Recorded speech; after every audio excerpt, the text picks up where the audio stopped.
Welcome to Rubberband Live, the Australian recruitment and talent acquisition vodcast and podcast. I am Edan Haddock, your host and the creator of Rubberband, the recruitment network for all. Let's go live. And we are live. Welcome everyone out there to this episode of Rubberband Live, Candidate Experience in 2023, What Really Matters. Before we begin, I would like to acknowledge the traditional custodians of the land that I live and work on, the Wadawurrung and Dja Dja Wurrung people. I recognise their continuing connection to the land and waterways. I pay my respects to their elders past, present and emerging, and I extend this to all Aboriginal and Torres Strait Islander people.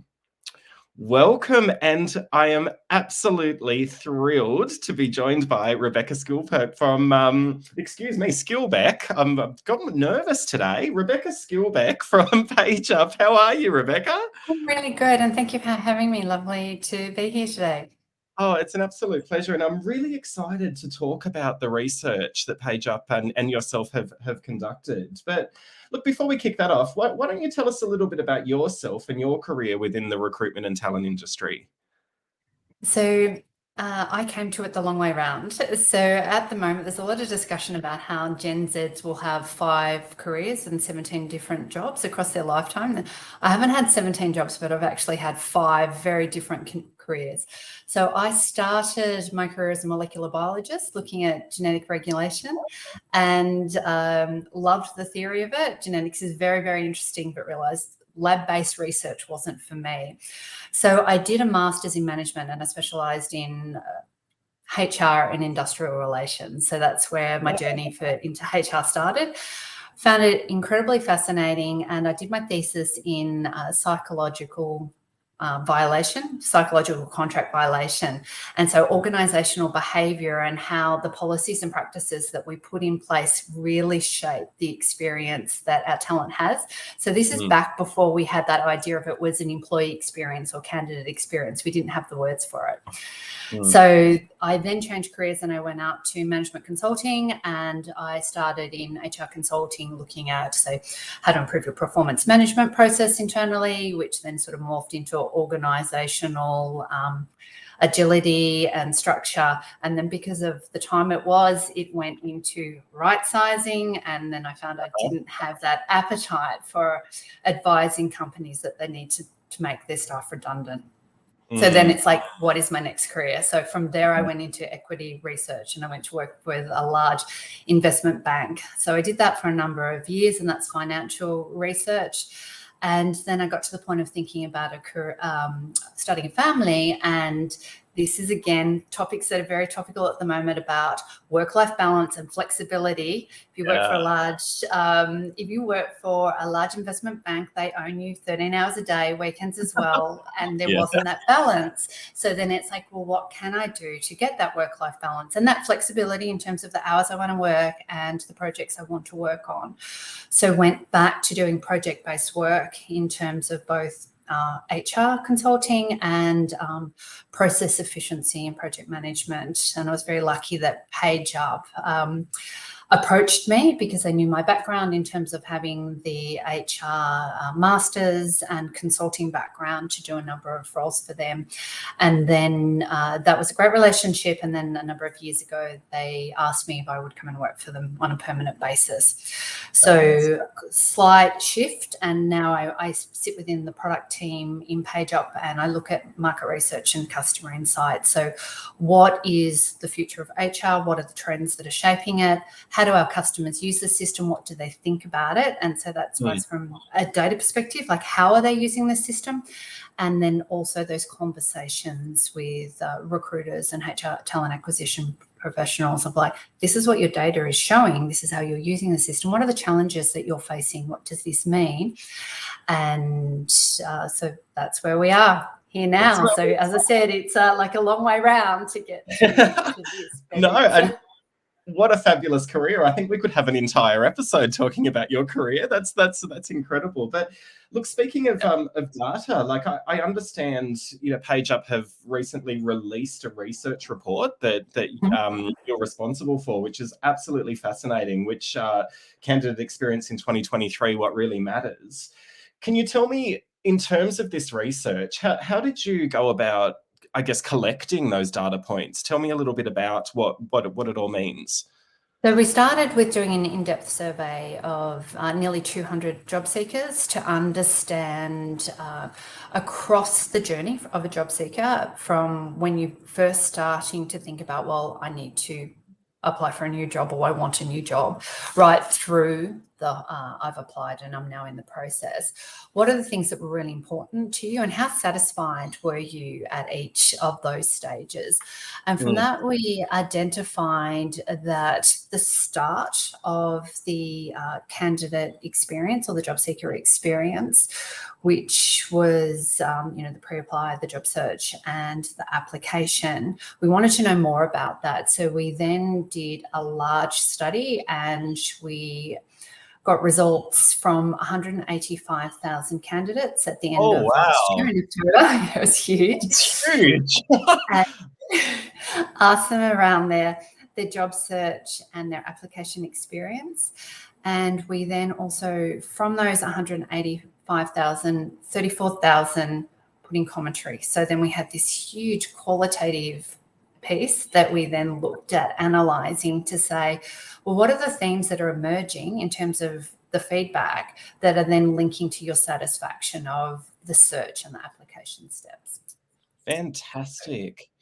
And it's a fascinating read. I mean, I've read over the report, and there were some big surprises for me, and we'll talk about that a little bit in a moment. But what I love is the report is really summarized into 3 key stages of that candidate journey. Would you be able to walk us through what those stages are and what they mean? Yes. So when you're thinking of so it is candidate experience, and a number of organisations think your candidate experience starts after a candidate has submitted an application form. But it's their experience and their journey. So it starts for them when they start thinking about, well, maybe I want to change career like I did, what information do I need? So we looked at the stages that are happening before submitting, because we could see there wasn't a lot of research in that space. So we started with what we're calling the pre-apply, which is the research, when candidates are looking for that information on your organisation so that they are fully informed with all the information they need to decide whether or not they would like to work for you. And then the next stage, the second stage, is the search. So they're now proactively looking for a job. And then the third stage is, well, they found the job and now they're applying for it. And when they apply for it, what does that experience look like? Right. Fantastic. Well, I'd love to go through all 3 of those stages at a deeper level. So let's start with that pre-apply kind of research stage that you identified. What has the data told us from 185,000? It's a lot of it. It's just blowing my mind. And what are some of those kind of actionable insights that have come out of that data? What should we be focusing on? Let's talk at that pre-apply research phase. So what we are seeing is there is a real shift in job seeker expectations. Some of this has been driven by our experience over COVID. So we're really looking for purpose-based work, and we want to understand the work-life balance and flexible. And some of it is also being driven by, there is that shift in demographics. So Gen Z is coming into the workforce. They're much more socially aware. They're much more politically active. So what we did find was that for 80% of job seekers, they said it was very or extremely important to be empowered to make an informed decision by having crucial information at the beginning of the process. But only 36%, so just over a third, were satisfied that they had access to that information. So then it is, what is it that they're looking for? So there's a number of things. The topics they're interested in are the mission and the value of the organisation. So what's the purpose of this organisation? What are they striving to achieve? And how does that align to my personal schemata? It's becoming more important for individuals. The second is there's growing awareness around DEI, social issues, environmental issues, and also that shift towards well-being, personal well-being, burnouts on the increase, and purpose-based work. So that's the second thing that we could see that candidates are interested in. The third is obviously around flexible work arrangements. And by flexible work arrangements, we're talking about more than whether or not I could work at home or in the office, that hybrid where it's not just about where, but it's about when. So what are my hours? And also for some organisations, and we're seeing this too when we're speaking with our customers, if you have frontline workers, it might also be who am I working with? So it's, where, when, and who. And then rewards and benefits are obviously very important. And rewards is, if you think, your remuneration, but then also what are the benefits? And this is one of the take homes for our audience, is in speaking with our customers, a lot of them are really showcasing the benefits of working here that are, say, non-monetary. And so that might be about the flexibility of the work. It's your future development. It is the ability to have work on interesting projects. And some of our customers are getting really creative in some of those benefits that they're offering because they can't necessarily compete on salary. And then the final one then, which I've touched on, is the development, the future career opportunities, internal mobility. So what we found was 74% of job seekers think that personal development is really important, but only 29% were satisfied that they could find out the correct information, the information that they were after on the website. Right. And 78% of them were saying, a meaningful commitment to DEI is really important at the start of the job process when I'm looking at what's on your website. So in terms of, you asked what are some of those actionable insights, we've said job seekers are discerning, the information is readily available, they're not interested in the corporate spin, they want authentic content.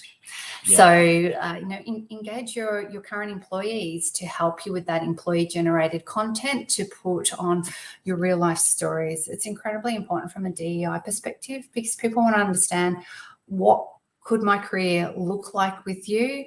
Is there representation of people like me in the stories that you're showcasing on your website? So really key to make sure it's being, really authentic. Other things that I would say is where you can, having dedicated landing sites for specific types of special interests such as DEI, STEM, graduate programs. We had that a fair bit, I'm a graduate and they couldn't find the information that they needed. And these are, young people, it might be their first foray into job search, and they've hit your website and they can't find out if you've got a graduate program. Wow. So those sort of things are really important. As employee stories are important as well. And the other thing, information on the recruitment process. What can they expect to happen? What are the steps? And who do they contact if they can't find what they need or they're concerned about the next step? I see that a lot. I see a lot of frustration around that, even within my community, the Rubberband community, where, talent professionals are applying for roles, but they don't know who to contact. They don't know what the next stages are. Quite often they haven't heard for weeks and they don't know, hey, am I still in the running? I think it's something that we more often than not, we miss. For some reason, we don't highlight what is next. It's okay. I think we're getting better and better at keeping candidates informed on the journey, but we don't tell them upfront what to expect. Upfront. It can be really simple. It is we will come back to you in, within a week or 2 weeks. And then, the next stages are interview. And then after that, just something very simple in terms of what are the timeline and the steps, makes 100%. A difference. It does make a difference. And it's a quick win. It's not a hard thing to do. And I agree. I think people being, attracted to organizations with, flexibility, 100%, and, strong commitment to diversity, inclusion, and equity, and, strong commitment to social responsibility. But you can't just put a blanket statement out there. You need it needs to be authentic. Exactly, because people can see through it. We're getting more and more savvy. It doesn't take us long to research a let's have a look at the senior leadership team and the executive structure. And if there's no diversity there, hey, guess what? You're not committed to diversity and inclusion and equity.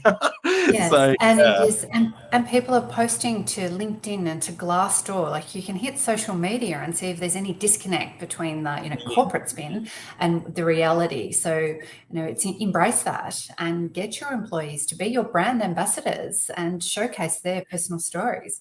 Agreed. I find that resonates really well. Absolutely. Well, let's move through to stage 2 of the report, and this is around the job search. So tell me about the findings in terms of the job search. And again, let's talk about some actionable insights. So the other piece I should add, so I mentioned at the start that we also look at how all of our customers are using the system. And from that, all of that research, we do track the channels which have the highest volume of applications. So we know that if an application is submitted, which channel it's come through.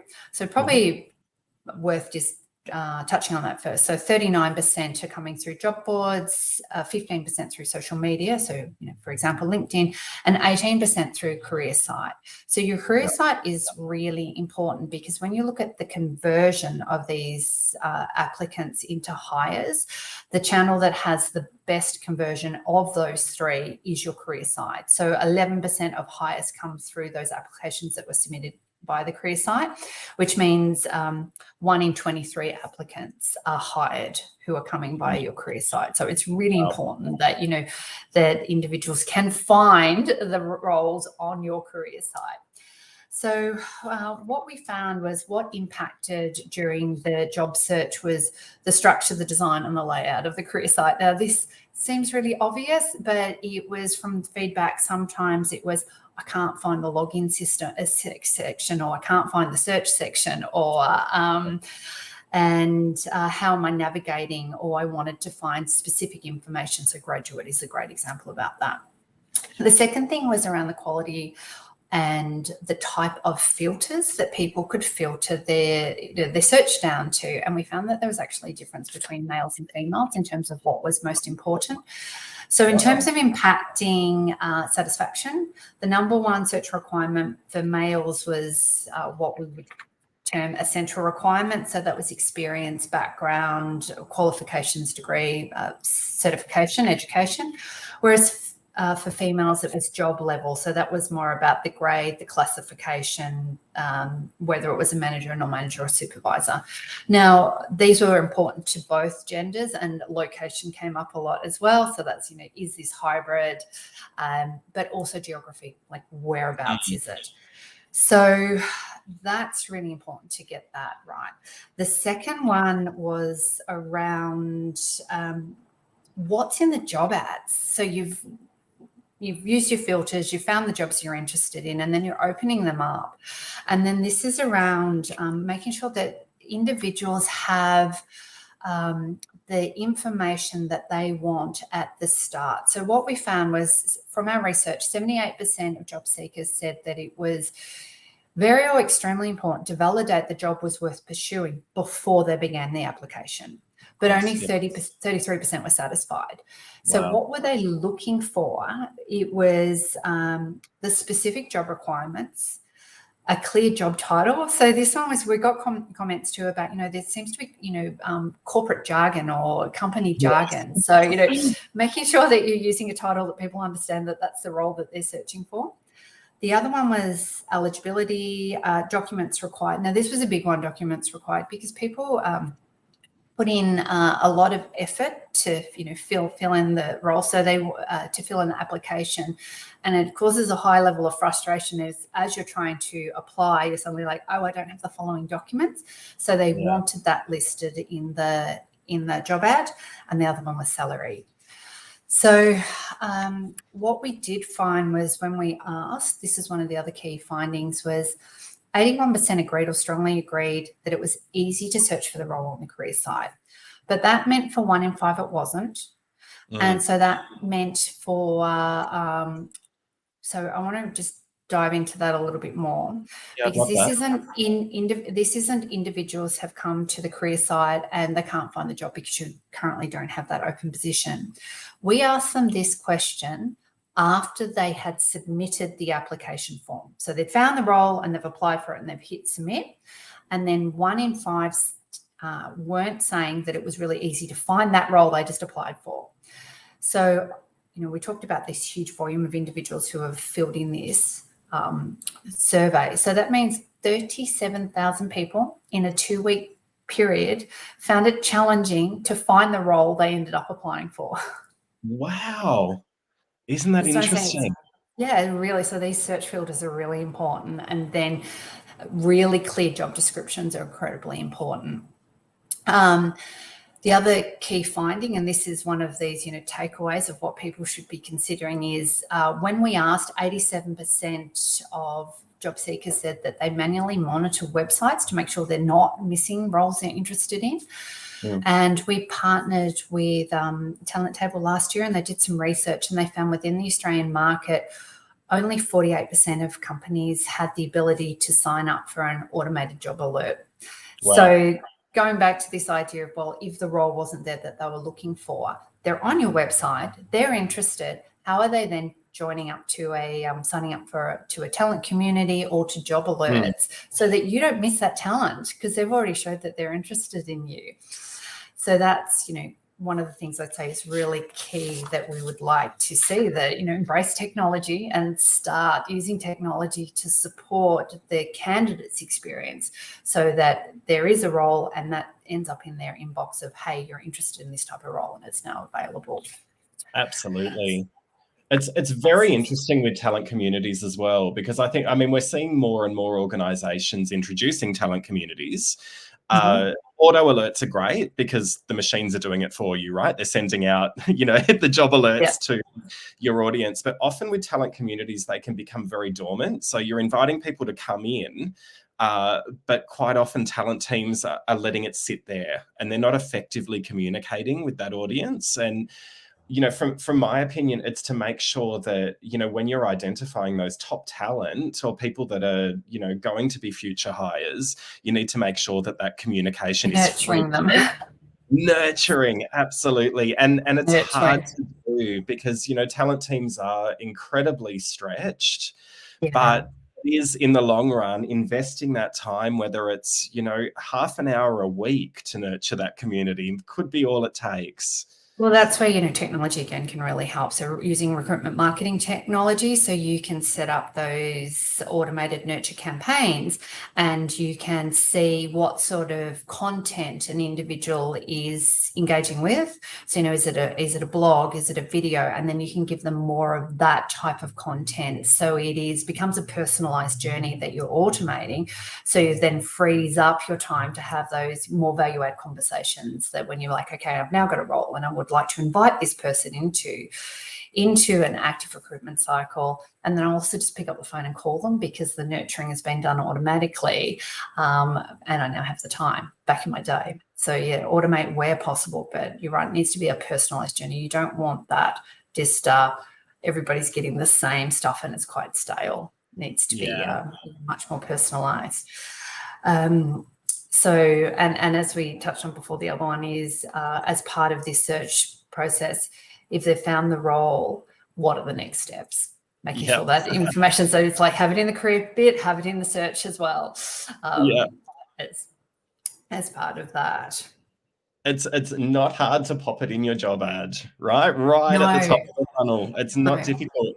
Remove the things like excellent communication skills or the ability to multitask and use that text to give your candidates the process of what's ahead. And that's actually, we should expand on that a little bit more. I'm sure you've had this conversation as well, which is really identifying what are the skills and requirements for the role. Don't have that big long laundry list. So that requires the recruiter and the hiring manager having that conversation up front. So what does success look like in this role? And we are hearing that a lot when we're speaking with recruiters. The challenge at the moment, because we're in such it's critical skill shortage, and we can't find enough people with the requirements to match the salary that we have available. So going back and having that conversation with your hiring manager of like, well, what is a must have? What's a nice to have? And if we need to flex on any of these, which of them would you be willing for them to have less experience, because we can train them into the role, but then there has to be the structure in place to allow that training to occur. So yes, there's lots of different areas where you can work in terms of making your job ads actually ads. So think of it as marketing. It's like, you're trying to hook the individual. So why do they want to come and work for you? So linking back to those things we said before about, purpose-based work and what's your mission and your purpose, what's your commitment to DEI. So really showcasing who you are as an organization. It's so fascinating. I think the role of a recruiter, you've got HR and you've got marketing, and I feel like marketing is really taking over.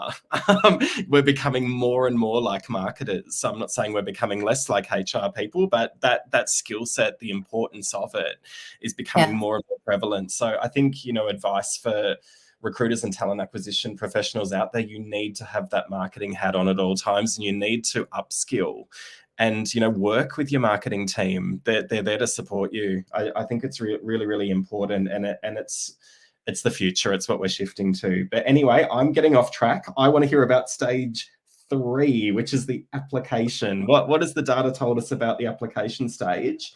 And how would we avoid losing candidates at that final hurdle? Really keen to hear. So that's where I was going to start. That it's like you get to the application stage and you think you're home and hosed, and you are not, because we can see from that 19% of your potential applicants are lost at this stage. So they start the application and they don't submit it. And we can see that if you break that down in terms of how were they applying? Were they using a mobile device or were they using a desktop? There's actually a larger discrepancy. So we do know that 32% of applications are submitted via a mobile device, and that is higher than it was last year. And if we go back to 2015, it was about 15%. So we have seen like a doubling, more than a doubling, in terms of the proportion that are coming in via a mobile device. And so what we do know is that more are submitted via a mobile device than are submitted via a desktop. So it's really, really critically important to understand what is the experience like doing it on a mobile device. So that's a take home for recruiters. If you haven't already, apply for a job on your job site using your mobile device and check out what is that experience like. Could it be improved? So the second thing I wanted to highlight that we found was when we asked job seekers, 53% said it was very or extremely important to minimise the amount of time they spent filling in an application form, but only 31% was satisfied with the amount of time that they had to invest in filling in those forms. When we asked in the really large study about, how satisfied are you with your filling in of the form, 85% said they agreed or strongly agreed that it was convenient and straightforward. But again, because we're looking at such a large set, that means over 14,000 people weren't, agreeing or strongly agreeing with that statement. So it's like, what can you do to improve that? And so when we were looking at, what was going on, what was the impact, we found that key, and this was a surprise to me. It wasn't around the number of questions or the length of the form. That's what I expected, and that was my hypothesis going in. It was actually the type of questions that were being asked and the ease of filling in those questions rather than the number or the length. So making sure that the questions are relevant to the role. A lot of feedback about being asked for information that wasn't relevant to the role or wasn't relevant to the stage. And so examples of that would be asking for my references when I'm filling in an application. People agreed. Yeah. And it happens a lot. People are uncomfortable about sharing personal information about somebody else, not themselves, at that stage. asking for passports or licenses at the application stage. So yeah, exactly. And so then in terms of the types of questions that were being asked, we did find that there was a difference between males and females. So the number one impact for males were whether or not the questions were perceived as straightforward and relevant. Whereas for females, the number one impact was if the questions were perceived as intrusive.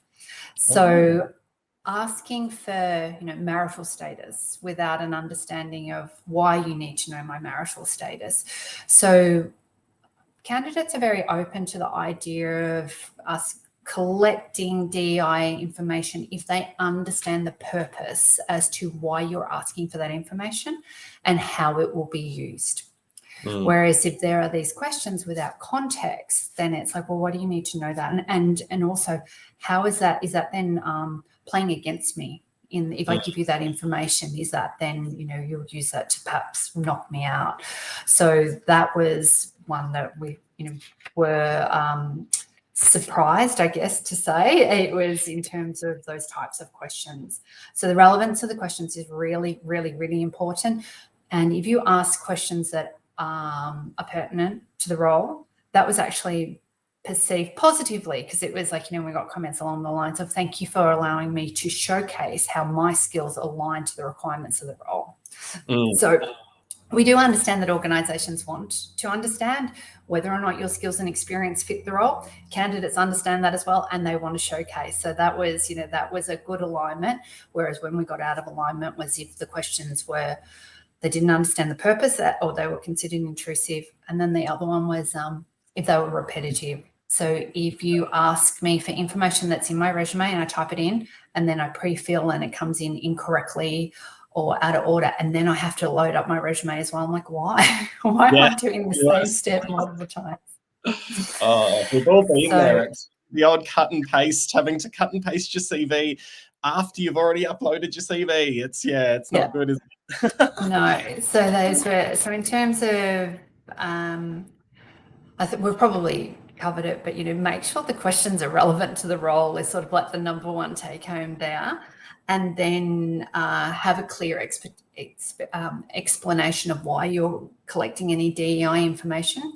So I was thinking of an example, someone said, thank you for making these optional because I, admire that you're committed to DEI, but that it was optional made me feel more comfortable.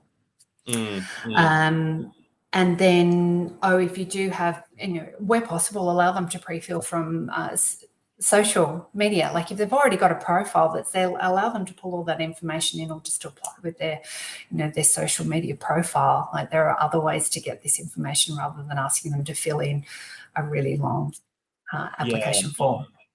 I find it really interesting because, I falsely assumed that people would, the less amount of information in terms of qualifying questions that they put in there, the better. So I automatically assumed that people would just want a quick apply where they send their CV and that's all they need to do. But I found it really interesting that people do want to answer relevant questions that will help them in their application process. They want to be sharing information as long as it's relevant and as long as it's contextual that will help them in that process. They don't mind taking the time to be able to input information that will help them. And I think that's really important advice for people out there, because we're moving more and more into automation, and just flicking a CV over a candidate, isn't necessarily... How do I stand out? Yeah, how do I stand out? Am I putting my best foot forward? Am I able to explain myself effectively in order to have the best chance of being selected for the role? Yeah. And that's actually another finding that we should touch on, which was around salary. So there were being asked about salary expectations. They didn't like that. Like, please put that in the job ad, right? And then I'll select in or select out. But there was also some feedback around I'm looking to change careers. So asking me about my prior salary isn't relevant because I understand I'd need to go in on a lower basis. So there was no, and you're just asking for a number. I want to be able to explain to you why I'm looking to shift careers and, what my expectations are in this one. So yes, it is being able to stand out and then explain your personal story. But I should also say, quick is also good, because I did it myself as part of this research. I like applied for some roles, and there was one where it pre-filled from my LinkedIn profile, and it was 10 pages, and I just had to hit next and check it all. I'm like, that was an awesome experience, because it was all correctly pulled in. So you want that information to be pre-filled accurately, and for some roles it is appropriate to have a really quick apply, which is, here's my resume and you can pull out the relevant information. And then for other roles it is, you know, appropriate to have more questions. And I think that is a key finding too. There's not a one size fits all for every type of role and for every type of organisation. Yeah, of course. Look, it's really fascinating. Tell me, from your perspective, what surprised you the most? You know, from gathering these insights, did anything stand out as being particularly surprising for you? So the one that was really surprising was around, it wasn't the number of questions or the length, it was the type of question, because I hadn't, as I said, my hypothesis was it would be the length of the form, and if I had to fill in lots of questions, and that just didn't pan out at all. It was, what are you asking me, and how easy is it for me to provide that information to you, and does it make sense? Then also on search, the one that was a surprise for me was around the role clarity in terms of the role title. So I shouldn't have been surprised, because we do get a bit creative sometimes in terms of the type of what we're saying the title of the role is, but that confused candidates. They couldn't find the role that they were looking for. So that was the other standout for me in terms of making sure you're great to be creative, but if your candidates or your job seekers can't find the role, then you're narrowing your field. And then the other surprise was from the job seeker research of people having to monitor, because, you know, our technology has the ability to sign up for job alerts. So I just assumed that was standard technology. And so then when we were asking people who weren't using our technology and they were having this different experience, I was, you know, it's that thing of, you know, when you're using something all the time, you just assume that that's the technology that everybody else has access to, and not necessarily. And that obviously a lot of organisations aren't as automated as they could be, or they're not taking advantage of all of the functionality. That was one of the surprises too, was the variation in the responses, which shows that even though they're using the same technology, that organisations, in terms of the filters they choose to put in search, the content they choose to put on their website, and the questions and the length and the type of pre-fill that they're enabling in the application form makes a big difference in the candidate experience. So it's not just about the technology. Technology is an enabler. It is also about the individual processes that organisations are using. I find it really interesting around job titles too, and it's something I've been guilty of being a little bit too creative with them in the past. But, you know, you might be looking for a talent acquisition consultant, but you pop up Talent Ninja or whatever it might be. You know, we see all these. It's a great example, yeah. Not everyone uses filters when they're searching for a role. People search for job titles and they can't find you. So it's so straightforward. And I think sometimes we get a little bit too carried away with trying to stand out, and then forgetting that trying to stand out means we're actually hiding the narrowing role. You're narrowing it because they can't find it. So yeah, really interesting. All right, well, we're coming into new financial year, so many talent teams and recruitment teams out there are going into their planning stages. They're having their team workshops. They're getting ready for the new financial year. So I would love for us to do, I guess, a very quick stop, start, continue activity. You know, based on the report, what do you think talent and recruitment teams should stop doing, start doing, and continue to do right now as they're kicking off? So when you first gave me this question, I was like, oh yeah, like I work in a software company. We do that all the time. Stop, start, continue. What happened in the last project that we did? Let's reflect on the last quarter. And then when I was looking at this, and the variation that we saw in the results shows that, some companies are, say, absolutely nailing it on the application form because we got really positive feedback, but that doesn't necessarily mean that they're nailing it on the job search or in the pre-apply bit where people are researching your organisation on your career website. So thinking about this more broadly, I would say for stop, it's like, don't make assumptions. Don't assume that your candidate experience is as good as it could be, and that it is equally positive across those 3 stages of the pre-apply and research, the search for a job, and then apply for the role. So going into my start, what I would say you should start doing, if you haven't already, is pretend that you're a job seeker and go through those stages on your career website. So research your company. Can you find all the information that you think that you would need to decide whether or not this company is in alignment with your, personal schemata in terms of values and mission, and are they providing the type of work in terms of purpose-led work for you? Are they showcasing their DE&I? And then also go through the search and the apply, and do it from both a mobile device and a desktop. So in terms of, that stat I was trying to, it's come back to mind. So 28% of applications are submitted via a mobile device, 13% by a desktop. So there's quite a variation there.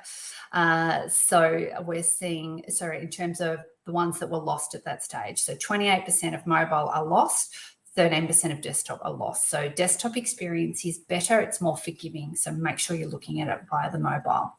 The other thing I would say you should start doing is have a look at your competitors. What are they doing? Like, do a bit of research yourself. Have a look at, well, what does better practice look like? Like, what is what can I learn from others? And then go wider again of like, what are organizations who are winning, the career site awards, what sort of information are they putting out there and on their career site?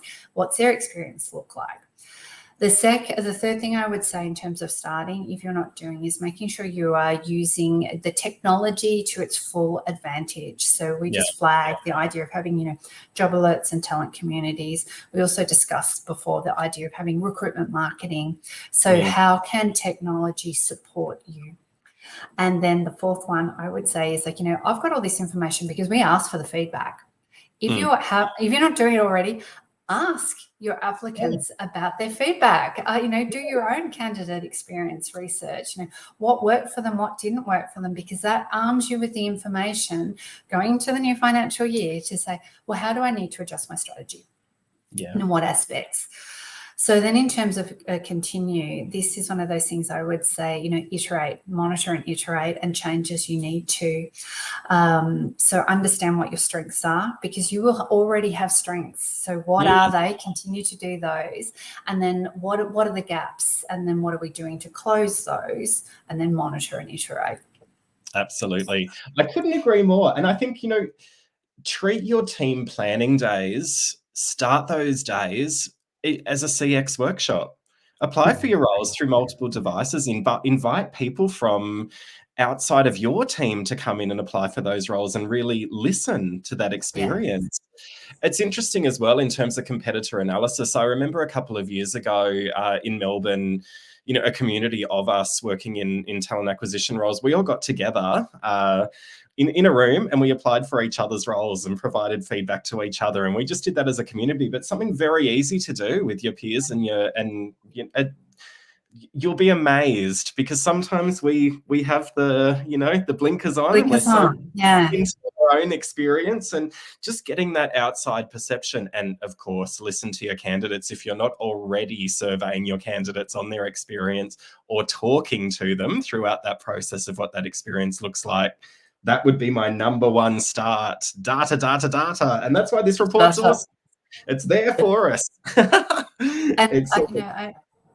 Your idea of getting somebody else that you trust to apply for a role, I think that's a really great idea, because it is, you're right, you have your own you're used to your technology as well and your process. So you might not understand that that's a bit of a quirky way to do it, because that's how we've always done it. It's like, any technology we use. I was just joking with the product team yesterday about, like, when things are moved around on the screen to make it more intuitive. And it might be if it's somebody looking at it for the first time, but if you've looked at it 10,000 times and something suddenly moves, and then like, oh, I can't find it. So getting somebody who is unfamiliar with it to look at it, who will give you that honest feedback, that's great advice, Eden. I would be like, I'm going to move that to the top of my list. Find someone you trust that's up here to do it for you. Oh, for sure. And you can even go one step further, because, quite often talent teams are saying we don't get investment, we don't get buy-in from the business, the people to ask to do it. Ask your CEO to do it. Ask that's your head of to do it. Your chief marketing officer. It's whoever's at the front line of experience, candidate, customer experience within your organization. Those are the people, because if they see that there are areas that need improvement, and if they see there's a misalignment between candidate and customer, there's your investment. Yeah, absolutely. That's a really good point too, about why I'm so passionate about the candidate experience is candidates are sometimes customers. So if they have that bad experience at the start, you're not only losing a candidate, you're potentially losing a customer. And we have spoken to candidates, and that's what they say, like, they will then boycott a brand because they had a bad experience. And the other thing that, we know is if you have a bad experience, you tell people. Like 69% of candidates who have had a bad experience, they tell others. And if they have a good experience, even if they don't get a role, they will tell others that they had a positive experience. So, and then they will apply again in the future. So, really important to be thinking about that as well. Absolutely. And asking that question, has this experience, has it changed your opinion of us from a consumer perspective or from a customer perspective? 100%. And again, that data and providing that insight higher up into the organization, if they see that it's impacting customer experience, there's your investment and your buy-in. Absolutely. Well, look, I think that's a great way to end today. I think that's a great piece of final advice. Rebecca, thank you so much for joining us in the Rubberband community today to talk us through the report, the candidate experience in 2023, what really matters. Now, I will be sharing the report on the Rubberband LinkedIn page. Anyone out there who's not following, please do. But it is also available on the PageUp LinkedIn page as well. It is a fascinating read. Please give it a download. And Rebecca, thanks again. It's been an absolute pleasure today. Thank you for having me. Thanks again.